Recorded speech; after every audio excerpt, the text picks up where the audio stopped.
Welcome guys, and today I'm going to show you how you can fix your ASUS monitor HDMI no signal. So it is pretty simple. What you'll need to do is basically click on the menu button. So the menu button should be this one.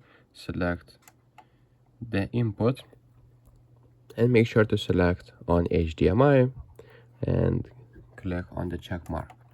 And now we can exit the menu, and if it still doesn't work, what we'll need to do is basically turn off your monitor from the power outlet, then wait for the 30 seconds, turn back on, and it should fix your problem. And the third solution, if that doesn't work, try turning your monitor into the next, like into our device, and see if that works.